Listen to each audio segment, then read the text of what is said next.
নিজেকে একটা প্রশ্ন করেন তো যে এতদিন এই জায়গায় আছেন, প্রফিটেবল হতে পারতেছেন না, আপনার নলেজের কমতি রয়েছে, নলেজের সমস্যা নাকি এই মার্কেটের সমস্যা? নিজেকে একটা প্রশ্ন করেন, হয় এই মার্কেটের সমস্যা হবে, নয়তো আপনার জ্ঞান আপনি যেগুলো শিখছেন সেগুলোর ভিতরে সমস্যা, যে কোনো একটা তো হবে। না হলে আপনি কেন প্রফিটেবল হতে পারতেছেন না? মানুষ এখানে হাজার হাজার ডলার ইনকাম করতেছে প্রতিদিন প্রতিনিয়ত, লিডার বলে আপনারা দেখতেছেন, কিন্তু আপনি কেন পারতেছেন? এটা বা নিজেকে প্রশ্ন করেন। হ্যাঁ, মূলত বিষয়টা হচ্ছে এখানে অনেক টেকনিক আছে। আমি যতটুকু জানি, যতটুকু বুঝি, আমি 2019 সাল থেকে আমি ডেভেলপিংয়ে আসছি। সেই সুবাদে আমি আমার একটা অ্যাপস তৈরি করছি যেটার নাম হচ্ছে অটো এআই।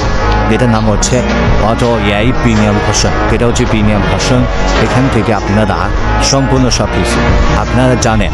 আমার যারা 1 বছর 2 বছর ধরে আমার সাথে আছেন সম্পর্কিত, তারা জানেন যে আমার রিয়াকশনের মধ্যে অন্যতম রিয়াকশন হচ্ছে লাস্ট 10 সেকেন্ড রানিং